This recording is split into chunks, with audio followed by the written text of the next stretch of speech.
Well, thank you so much for joining us with the column Seeds of Social Innovation, Gunnar. I'm Cami Ratliff. Our guest today is Gunnar Holmsteinn. He's a social entrepreneur from Iceland, and he's been working with the think tank Ministry of Ideas. Gunnar, could you explain some about the Ministry of Ideas and your connection with it? Yeah, sure. Just to go into some little background before. Okay. The Ministry of Ideas was founded a few weeks after our small economic thing. Mm-hmm. I don't know if you guys noticed, but all of our banks collapsed late 2008. And a lot of people were very shocked by that. But another group of people looked at this as like a huge opportunity, as a way to reboot. So a group of entrepreneurs met up and decided to look at the bright side, to look at all the things that could come out of this. So the Ministry of Ideas was founded by, as a think tank, by this group of entrepreneurs, about 30, 40 guys who had been starting companies or already done some companies. As well with some guys beginning the first steps in this entrepreneurial society here in Iceland. And the focus of this was to create a grassroots organization that should both facilitate networking and get entrepreneurs to help each other out. And this was to be operated without any strings to financiers or favors to politicians. It was to be run on its own, and it has done so since then. Well, so your original question was about my involvement? Yes. Yeah. I was contacted by one of the guys who had this idea, Guðjón, who was one of Iceland's very successful entrepreneurs. He called up a bunch of us in the entrepreneurial community, and I was one of them that was summoned to this. It was founded in a bar in Iceland on a Saturday night. And sometimes the best ideas are. Exactly, that's correct. Just getting people to sit down, relax, have a drink of beer, and chat, and try to get some social interaction going on is so much more helpful than like meeting up in a strict meeting room somewhere in a ministry or in an old organization. So, yeah, that was my start. Then I love the concept and have been speaking on behalf of the ministry on certain events and trying to get people to look at the brighter side, all the things that our news media isn't covering, and all the things that people aren't whining about. Yeah. In terms of, to give some idea of the scope of the Ministry of Ideas, I was going to ask you, how many people do you reach, and what are your main organizational goals? The Ministry of Ideas reaches 40% of the nation on a weekly basis. We have a weekly talk show on the most popular radio network in Iceland, and on the spot that has the most listeners. Mm-hmm. So just to give you a better idea of how the channel works, we recently put up a website which collects great ideas, all those great ideas that people are coming up with. But the purpose of this website is to put those ideas into the right channels, putting them in front of the right people. So essentially what we do there is anyone can, this is ministryofideas.is.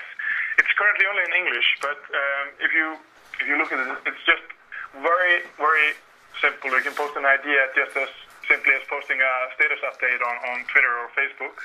And then those ideas get their own lives. You can, each and every idea can gain followers, people who like it. People can post arguments or counter-arguments against it, and even vote if they find some arguments helpful or not. And the purpose here is to bring the discussion up to a greater level, having people discuss it from both sides and also let newcomers make up their own mind. So what the Ministry of Ideas does is take the best ideas, the ideas that have been getting the most traction, and talk about those ideas in this weekly radio show, just to get maximum reach.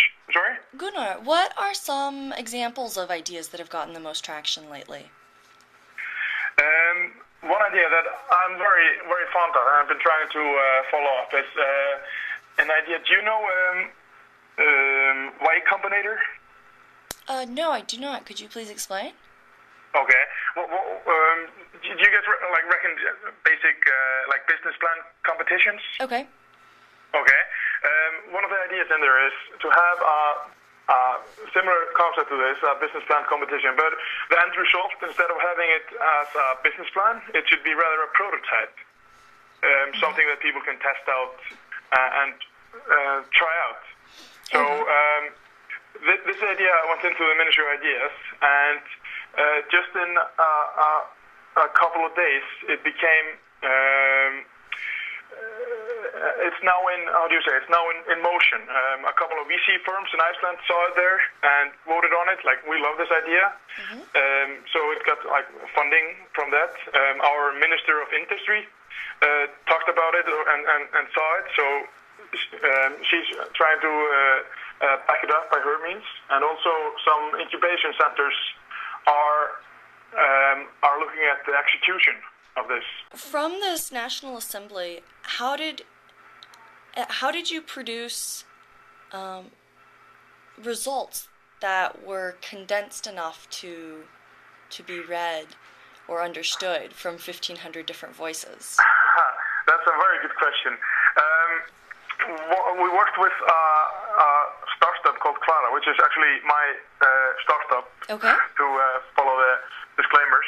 Yes. And we are in text mining and data processing. That's our core business. So what we did is feed all of those different voices in our CLARA system and pick out what are the people talking about, gathering similar sentences and grouping them, finding out on what notes most of the people were talking about, to find out what was the main essence of what people were saying.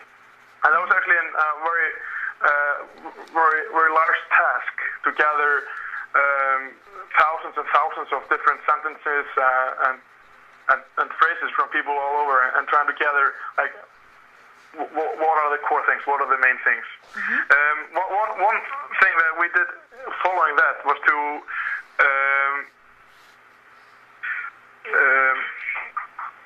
I'm looking for the right word. Compare. To compare what the. I'm sorry for that. No problem. What we did, we compared all of the things that those people had to say with speeches from our senators in the parliament, to find out which senators were talking about the things that the nation thought was important. And by that comparison, we could see which one of our politicians are in line with what the nation is talking about. Okay. And how has the reception been among politicians for this project? Because of the nature of the National Assembly, everybody was very, very optimistic about it and very positive. A lot of people have been talking about the things that came out of that afterwards in Congress, and lots of politicians have been using this to say, hey, this is what I've been saying for years. Okay. I'm talking in line with the nation. Okay. Are people able to get excited about this because it is something larger than themselves? Or is this a confluence of, a new generation and information technology? What do you think are the factors that make this so... Well, when everything is going nicely, running smoothly, I think something like the Ministry of Ideas wouldn't have gained as much traction. There's something about the survival instinct that just kicks in when things are harsh.